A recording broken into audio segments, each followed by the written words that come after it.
से दिया।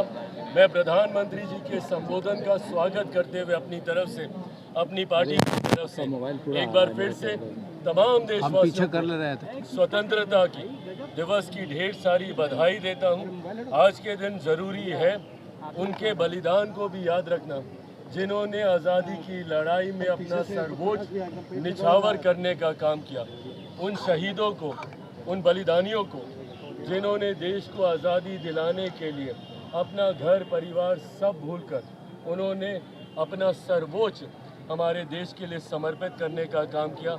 आज मैं उन शहीदों को नमन करता हूं, उनके परिवार वालों को भी मैं याद करता हूं और एक बार फिर से देशवासियों को स्वतंत्रता दिवस की बधाई अपनी तरफ से, अपनी पार्टी लोक जनशक्ति पार्टी रामविलास की तरफ से देता हूँ। एसआईआर को लेकर कैसे देखते हैं, जो सुप्रीम कोर्ट ने कहा है कि जीते भैया, ये चुनाव आयोग ने कभी इस बात से इनकार थोड़ी किया है कि वो ये सूची साझा नहीं करेंगे, बल्कि उन्होंने इस बात को लेकर उन्होंने भी अपनी तरफ से इस पक्ष को रखने का कार्य किया है और मैं मानता हूं कि आने वाले दिनों में उस सूची को भी साझा, और न सिर्फ उन नामों को साझा किया जाएगा, बल्कि क्या कारण रहे कि उनके नाम कटे।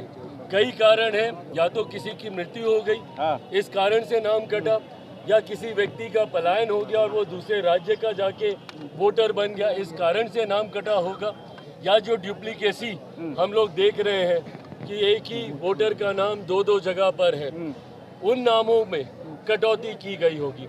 कारण जो भी रहे होंगे, उस कारण को मैं मानता हूं जल्द चुनाव आयोग साझा करेगा, ताकि अपील का भी मौका उन लोगों को मिले जिनको इस बात का एहसास है कि संभवतः उनके साथ न्याय नहीं हुआ है, नागरिक होने के बावजूद किसी कारणवश उनका नाम उस सूची से छूट गया है, उसको भी दोबारा से मौका मिले।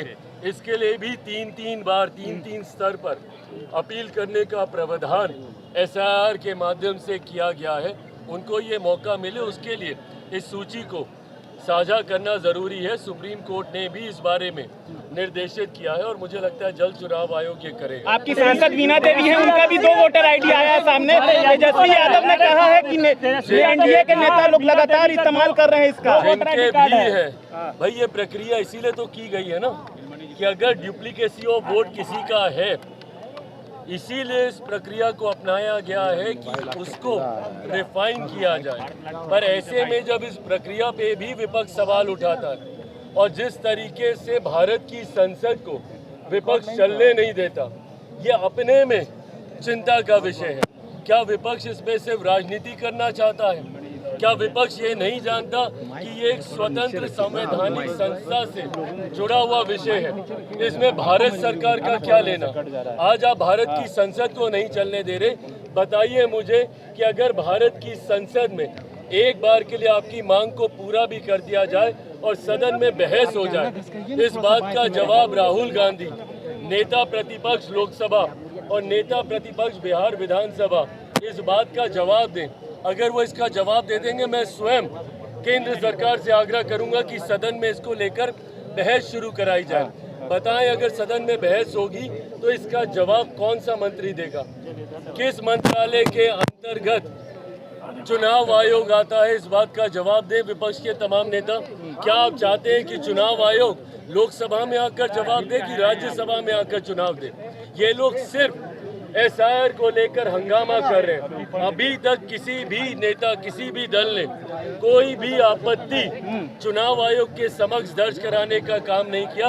ये अपने में दर्शाता है कि इनके पास कोई प्रमाण नहीं है, सिर्फ ये लोग हवाई बातें करके भ्रम फैलाकर लोगों को डराने का काम कर रहे हैं। नीतीश कुमार ने कहा है कि 100 रुपया फीस क्या लगता है कि एसआईआर के मामले में जिस तरह की राजनीति हो रही है, एक गंभीर भूमिका है।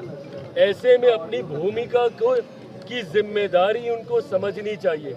लोगों को भ्रमित करने की बजाय, लोगों को डराने की बजाय विपक्ष को लोगों के बीच एक सकारात्मक संदेश देना चाहिए। जो भी प्रक्रिया लोगों के हित में अपनाई जा रही है, उदाहरण के तौर पर सीए, नागरिकता देने वाले कानून को नागरिकता छीनने वाला कानून बताकर देश भर में आगजनी का माहौल इन लोगों ने बनाने का काम किया। पूछिए विपक्ष से कि सीए की वजह से किस मुसलमान की नागरिकता छीन ली गई? लोकसभा चुनाव में कहते रह गए ये लोग कि तीसरी बार मोदी सरकार आएगी तो आरक्षण छीन लिया जाएगा, संविधान की हत्या हो जाएगी, आपका क्या कहते हैं लोकतंत्र की हत्या हो जाएगी। बताइए मुझे किसका आरक्षण छीना गया, कहाँ का संविधान, कहाँ के लोकतंत्र की हत्या कर दी गई। सिर्फ झूठ बोलकर लोगों को भ्रमित करने का काम आज की तारीख में विपक्ष ने एक नई रणनीति का हिस्सा बना लिया है और उसी रणनीति को साकार करने के लिए एक बार फिर राहुल जी बिहार आ रहे हैं, बिहारियों को भ्रमित करने के लिए, उनको डरा कर अपने पक्ष में करने के लिए।